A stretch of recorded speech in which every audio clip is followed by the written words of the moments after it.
Some people would say that the scale, the disproportionate, as many see it, scale of Israel's response is motivated in some part, again, by a religious motivation, that some of the more hardline, ultra-religious members of Netanyahu's cabinet really do want to have some kind of genocidal war with the Muslim Palestinians. I mean, does it work both ways? Well, it does work both ways when you're talking about a tiny minority of Jews in Israel. I mean, the ultra-Orthodox, the minority of settlers who are motivated by their religious fanaticism. Yeah, I think those religious claims upon real estate in the Middle East are not.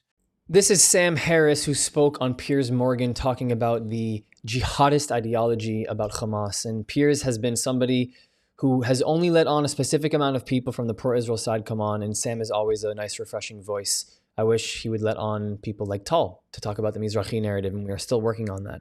If you're brand new to my channel, I am the other Barak, coming to you live and direct from the Holy Land here in Israel. That is right, folks. Yesterday, 2 days ago, I believe, we hit 200,000 subscribers. 200,000 subscribers on this channel. I want to thank all of you so much for subscribing. Speaking of subscribing, before we get into the clip, 80% of you watching this video aren't subscribed. That's right. We have a lot of people who come to the videos and then go on and move on.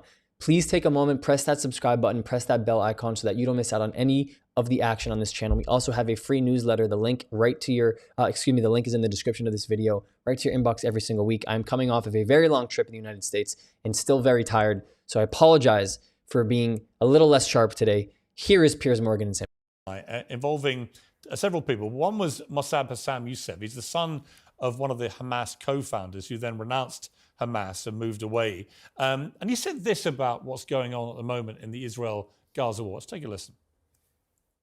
Any person who put the religious identity above the highest interest of humanity, I have no respect for this people.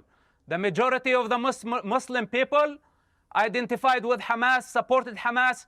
Show me how many Muslims out there who condemned Hamas genocide. What was interesting about that is that he was really suggesting that the motivating factor behind what Hamas did and why people are supporting them in such big numbers in the Muslim community is because they're Muslims. It's religion driven. Now, you're an atheist, but what do you think of that, of this idea that it's actually really about religion? Well, I'm going to agree with him. I think it's interesting to note that many of your listeners will doubt my ability to make the statements of a sort I'm now going to make, but they can't doubt that of him, right? I mean, he obviously knows whereof he speaks, right? You can't play the identity politics game with him and say that, you know, he doesn't understand the culture, he's the wrong skin color, he doesn't speak the language, et cetera, et cetera. So let's let's flag that particular qualm with what I'm going to say.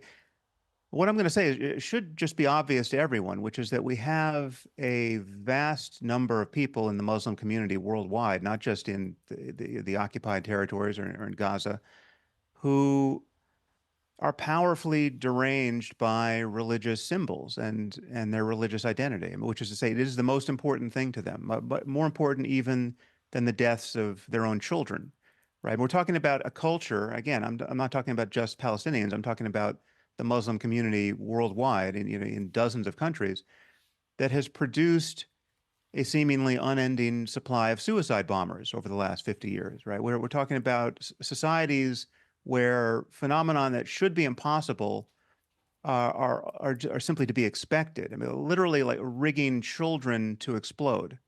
Just that, I mean, think of how deranging that is for an army or a police force or an NGO or anyone to have to imagine that a child isn't simply a child, but a child might, in fact, under certain circumstances, be a bomb, right? I mean, that is the situation we're in. We're talking about a society.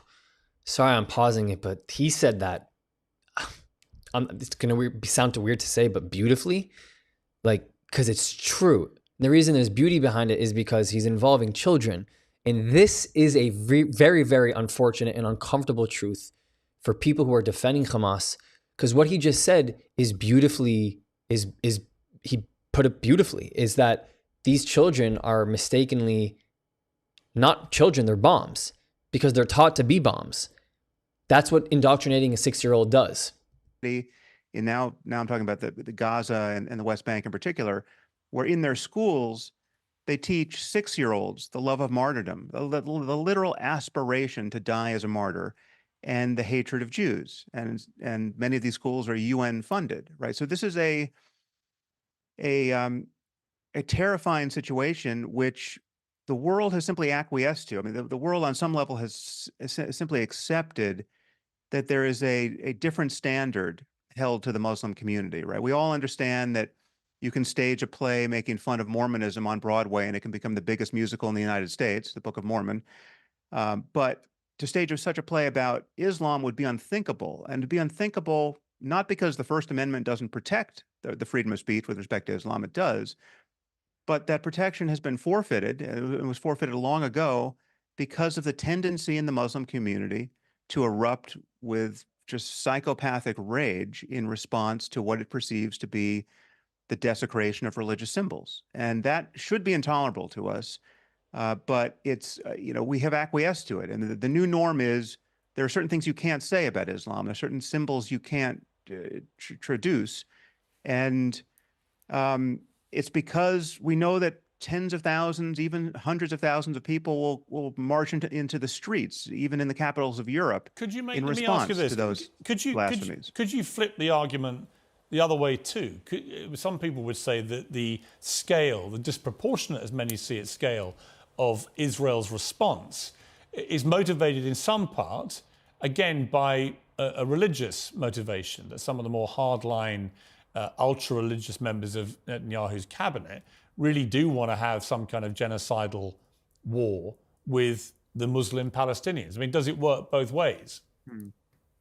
Well, it does work both ways when you're talking about a tiny minority of Jews in Israel. I mean, the ultra-Orthodox, the settlers the minority of settlers who are motivated by their religious fanaticism.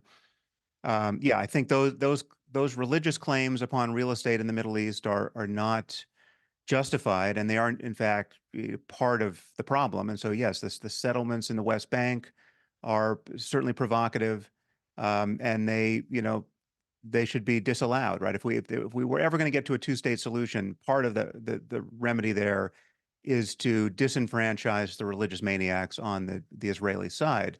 But in terms of the scale of the problem, it is orders of magnitude smaller. I mean, not just for that particular region, but for the whole world. I mean, we're talking, there are 15 million Jews on Earth. Most of them are impressively secular. Most believe very little that would motivate a person to want to die for their religious identity. The real justification. Yeah, I just on that, I would just say, I just wonder whether you think that what is going on now in Gaza, the kind of obliteration of a lot of Gaza, the mass killing of civilians and so on, which Israel will justify by saying they're trying to get rid of a terror group. I understand the thinking, but the execution has been so increasingly indiscriminate that is there not a danger that it actually massively increases the radicalization problem rather than remove it? Well, there's two pieces to that answer. One is that the real problem of radicalization, I would say, is not connected in any kind of rational way to real world grievances, right? I mean, so the real problem of radicalization is the level of ideas, right? Ideas around martyrdom and jihad that easily cross borders, and as we saw with the Islamic State, can easily win recruits from 100 countries. I mean, so you literally have people who have no discernible grievance against anyone. I mean, you have somebody dropping out of medical school in London going to fight with the Islamic State purely on the power of certain ideas, right? So that's a larger problem of jihadism and specific religious beliefs that are endemic to Islam, and that it is taboo to criticize. If you're a Muslim, you certainly risk your life and with charges of apostasy and blasphemy if you criticize these ideas. But specifically with Gaza, I mean, the killing of innocents in Gaza is an absolute tragedy, and it's very easy to understand why people seeing that imagery think that Israel is in the wrong for producing so many casualties. But they are fighting a terrorist organization, a jihadist organization, that is using its own civilian population as human shields. It has strategically embedded itself among civilians. It wears civilian clothing, right? It put its headquarters under a hospital. It prevents civilians from leaving to safer areas because it wants to produce carnage, because carnage is an advantage in this PR war against Israel. And frankly, these people sincerely believe in paradise. They think that good Muslims are going to go to paradise wherever they die, however they die. And so there is in fact no problem with this carnage, right? And that's the thing that is very difficult for secular people to get their heads around, that people actually believe these things. When members of Hamas chant, "We love death more than the Jews love life," that is a sincere expression of their worldview, right? It's not propaganda. It's not posturing. It is a confession of a psychological state of mind and of a worldview. And we doubt that at our peril, right? I mean, this is the issue. We're dealing with a suicidal death cult that doesn't care about its own civilian casualties. In fact, its own civilian casualties are an additional advantage for it. Sam Harris, great to talk to you again. I really appreciate you coming on and speaking with such clarity about a complex issue. Wow. First of all, I haven't heard Piers respond to somebody like that in a very long time in terms of his appreciation, like he said, who speaks with such clarity, which leads me to the second thing. I think Sam needs to be at the forefront for advocacy for Israel. I'll be honest with all of you. He's not emotional. He understands his information. He's using facts and the boots on the ground reality. He's making it digestible for everybody listening. He's giving real examples of how the educational systems inside of the Gaza Strip, which, by the way, are funded and supported by the United Nations, which lead to the behavior of giving a 6-year-old a gun and teaching them to kill and shoot and destroy Israelis and Jews and then spend their life being a martyr. Like that, like he beautifully laid out at the end, that's a really incredibly difficult and uncomfortable reality for people to want to accept or digest, which is why they deny it actually exists. Because they can't believe something like that if that's going to destroy the resistance movement that they've gotten behind for the past 2 years. I don't know. I watch videos fucking every day of my life. And